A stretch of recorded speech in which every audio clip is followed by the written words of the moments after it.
श्री कृष्णा, राधे राधे। आज आप सभी सुनेंगे जेठ सोमवती अमावस्या की एक साथ 5 व्रत कथा और साथ में सुने माँ दुर्गा की आरती। जो लोग इस 5 भगवान की कथा सुनते हैं उस पर 5 भगवान का कृपा प्राप्ति होती है। तो दोस्तों, आप इस कथा को सुने तो पूरा सुने, अधूरा मत सुने। अधूरा सुनने से तो भगवान का अपमान होता है। अगर दोस्तों भगवान के मानते हैं तो पूरा उसकी कथा सुने, ताकि भगवान आप पर प्रसन्न होकर आपके ऊपर कृपा करे, आपका पति और संतान को लंबी आयु दे।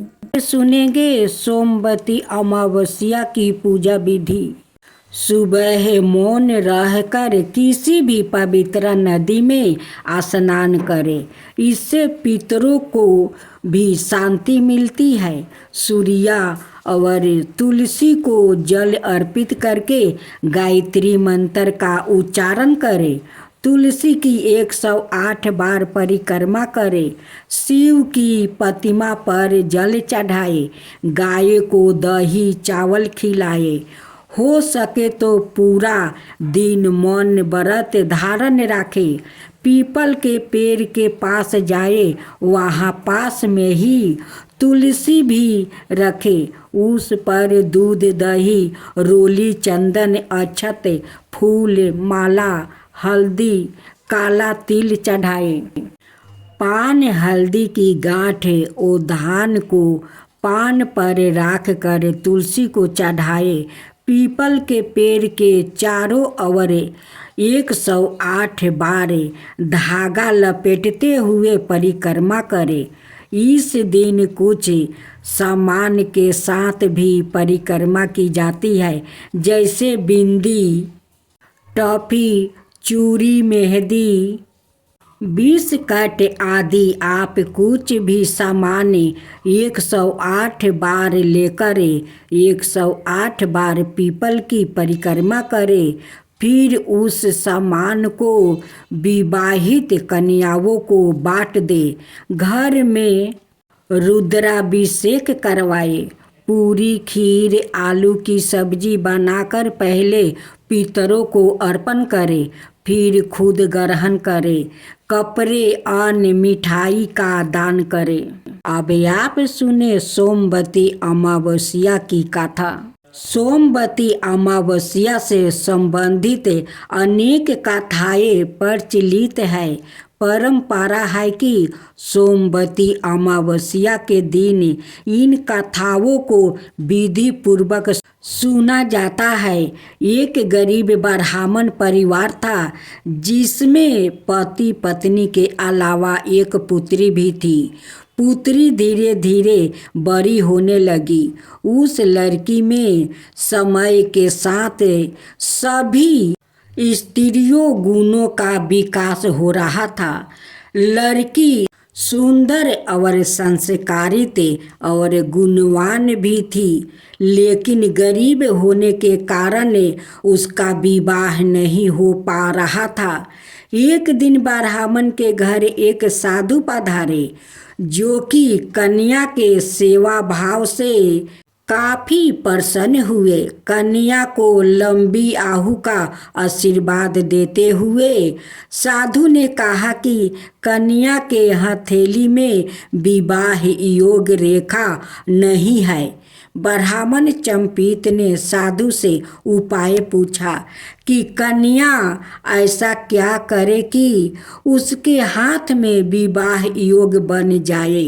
साधु ने कुछ देर विचार करने के बाद अपनी अंतर्दृष्टि से ध्यान करके बताया कि कुछ दूरी पर एक गांव में सोना नाम की धोबिन अपने बेटे और बहू के साथ रहती है, जो कि बहुत ही आचार विचार और संस्कार वाली थी।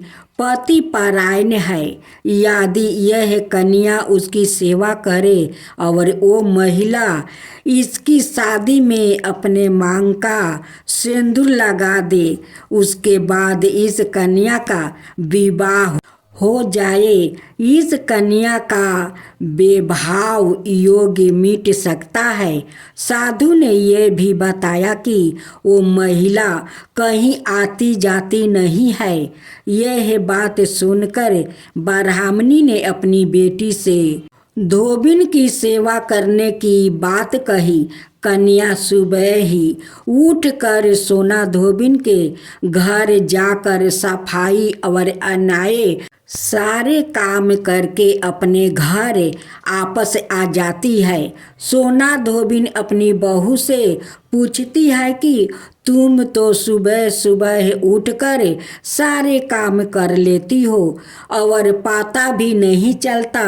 बहू ने कहा कि माँ जी, मैंने तो सोचा कि आप ही सुबह उठकर सारा काम खुद ही खत्म कर लेती हो। मैं तो देर से उठती हूँ। इस पर दोनों सास बहू निगरानी करने लगी कि कौन है जो सुबह ही घर का सारा काम करके वो चली जाती है। कई दिनों के बाद धोबिन ने देखा कि ये कन्या अंधेरे में मुंह ढाक कर घर में आती है और सारा काम करने के बाद चली जाती है। जब वो जाने लगी तो सोना धोबिन उसके पैरों पर गिर पड़ी। पूछने लगी कि आप कौन है और इस तरह छुप कर मेरे घर की सारे काम क्यों करती है। तब कन्या ने साधु द्वारा कही गई सारी बात बताई। सोना धोबी ने पति परायण थी, उसमें तेज था, वो तैयार हो गई। सोना धोबिन के पति थोड़ा अवस्था थे, उसमें अपनी बहू से अपने लौट आने तक घर पर ही रहने को कहा। सोना धोबिन ने जैसे ही अपने मांग का सिंदूर कन्या की मांग में लगाई, उसके पति मर गया। उसे इस बात का पता चल गया। वो घर से निर्जला ही चली थी, यह सोच कर कि रास्ते में कहीं पीपल का पेड़ मिलेगा तो उसे भौंरी देकर और उसकी परिक्रमा करके ही जल ग्रहण करेगी। उस दिन सोमवती अमावस्या थी। ब्राह्मण के घर मिले पुए पकवान की जगह है उसने ईंट के टुकड़ों से 108 बार भौरी देकर 108 बार पीपल के पेड़ की परिक्रमा की और उसके बाद जल ग्रहण किया। ऐसे करते ही उसके पति के मुर्दा शरीर में जान आने लगा। इसके बाद वो सुखी जीवन जीने लगी। सोमवार का दिन होने के कारण शिवलिंग का भी अभिषेक करे और ओम नमः शिवाय मंत्र का निरंतर जप करते रहे।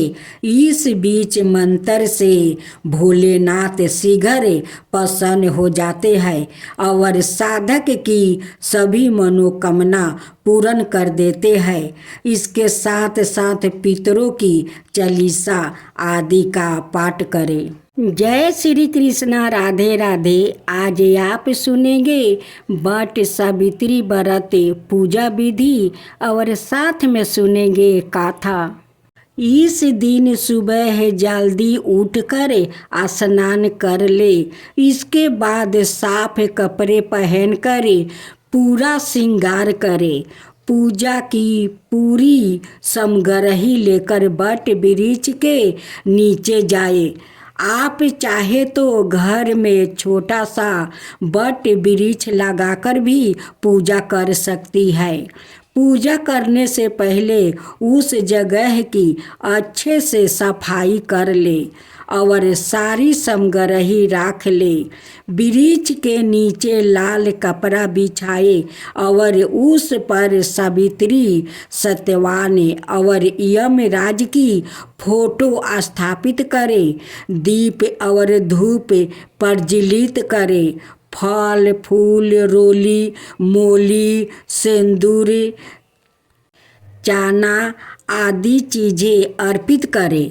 पूजा करने के बाद बांस के पंखे से उनकी हवा करे। इसके बाद बरगद के पेड़ पर लाल कलावा बांधते हुए 5, 7, 11 या 21 बार परिक्रमा करे। परिक्रमा लगाने के बाद गाथा पढ़े और वृक्ष की जड़ पर जल अर्पित करे। इसके बाद के पंखे से पति को हवा करे। फिर पति के हाथ से पानी पीकर व्रत खोले।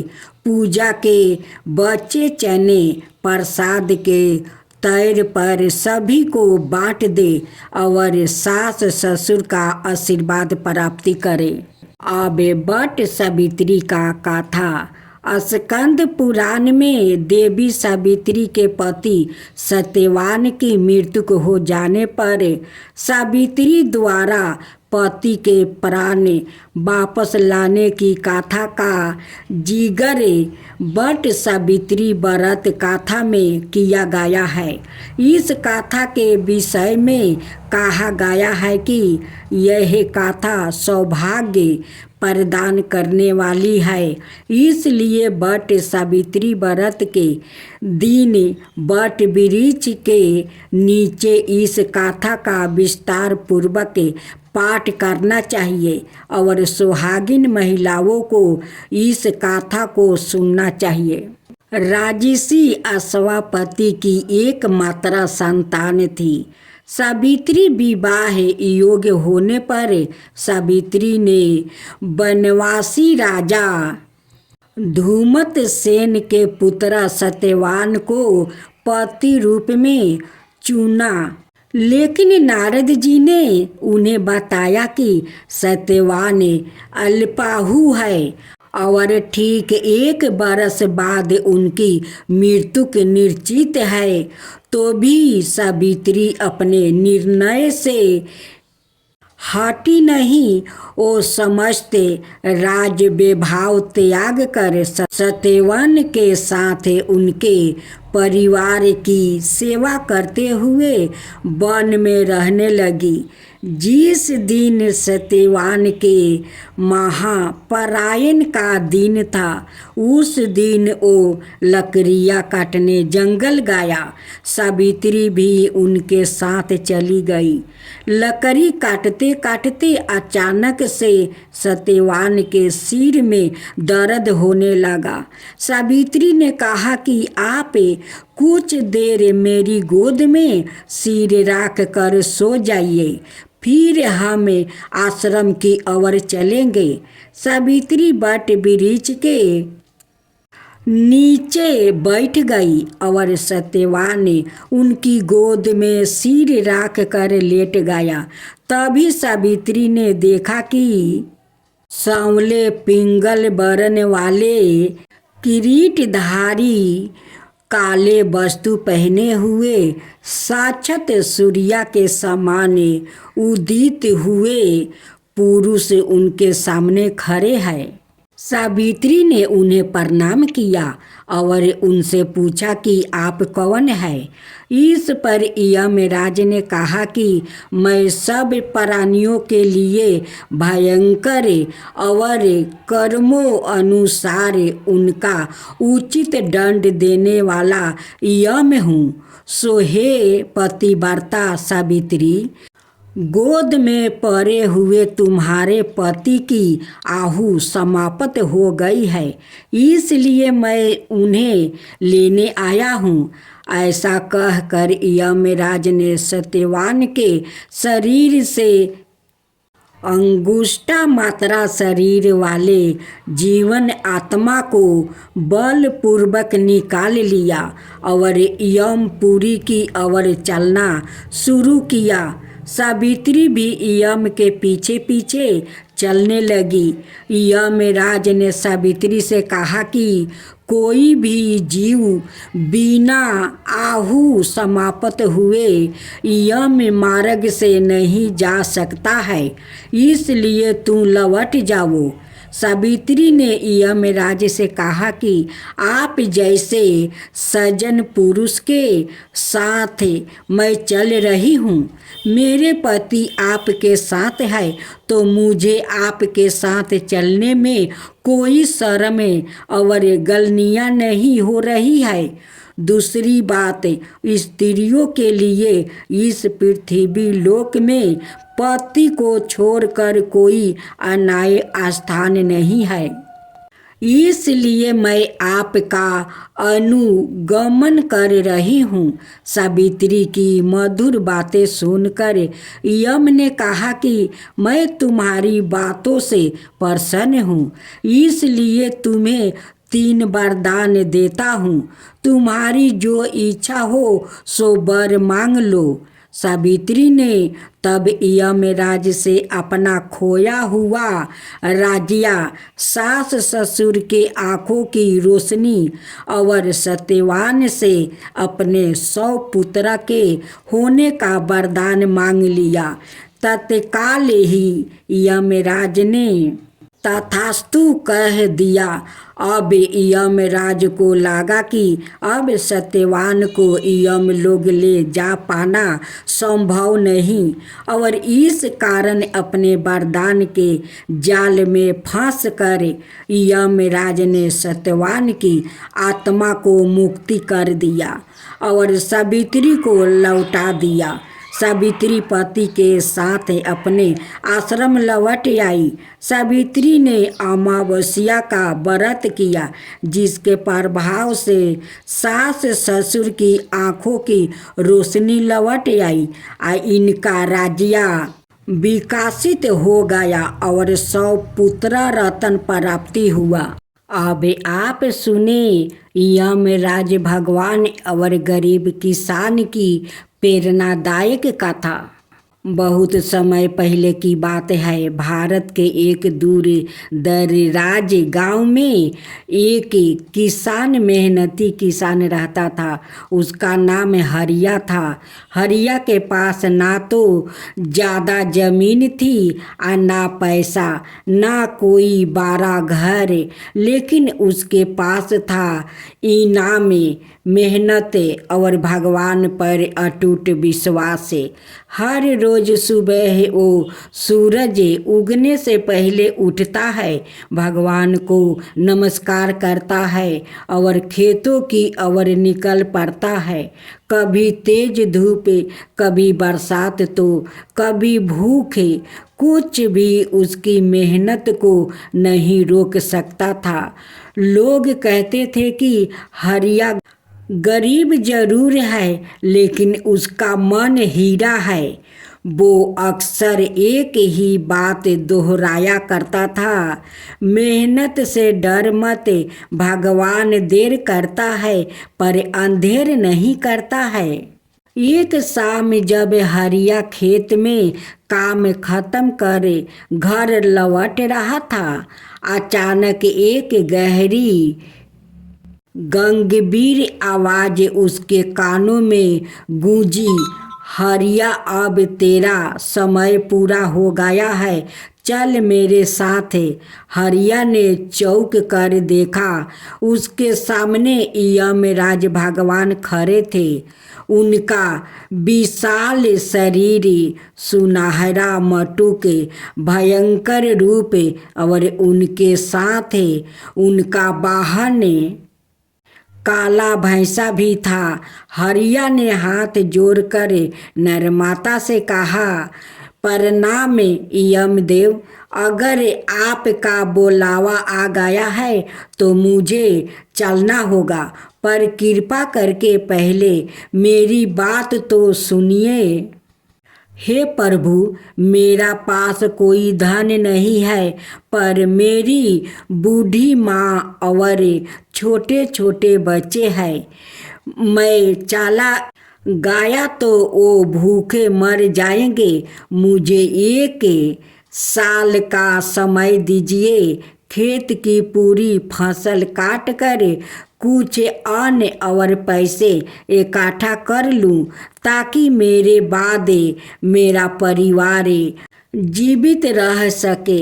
यमराज थोड़े चकित हुए, क्योंकि ज़्यादातर लोग मृत्यु का नाम सुनते ही रोने चिल्लाने लगते थे, लेकिन हरिया निडर था, बिन मरता था और सबसे बड़ी बात दूसरों की चिंता कर रहा था।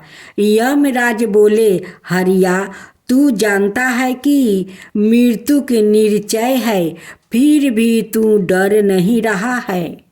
हरिया मुस्कुराया और बोला, प्रभु, मौत से कोई नहीं भाग सकता, पर अगर आप थोड़ी दया कर दे तो मेरे बाद मेरे बच्चों को भूखे ना रहना पड़े। यही मेरी अंतिम इच्छा है। यमराज ने कहा, ठीक है, मैं एक शर्त पर तुझे 1 साल देता हूँ, लेकिन मैं हर महीने तेरे पास 1 रुपये बदल कर आऊँगा।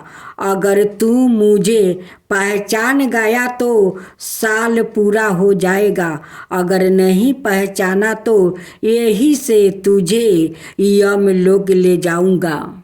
अगले महीने एक वृद्धा भिखारी उसके खेत के पास आया। उसके कपड़े फटे हुए थे, वो भूखा था। हरिया ने तुरंत काम छोड़ दिया, उसे अपने घर ले गया, खाना खिलाया और बोला, आपका आशीर्वाद ही मेरा धन है। भिखारी मुस्कुराया और यमराज के रूप में विलीन हो गया। दूसरी परीक्षा, बीमार गाय का रूप। दूसरे महीने एक बीमार गाय उसकी झोपड़ी के पास आ गई।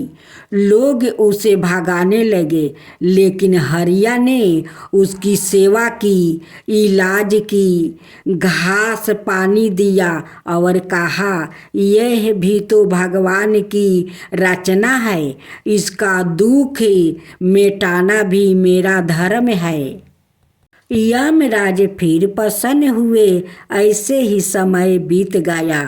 हर महीने यमराज अलग अलग रूपों में आते, कभी भूखा साधु, कभी डूबता बच्चा, कभी घायल पंछी, और हर बार हरिया अपने कर्म, करुणा और सच्चे दिल से उन्हें पहचान लेता।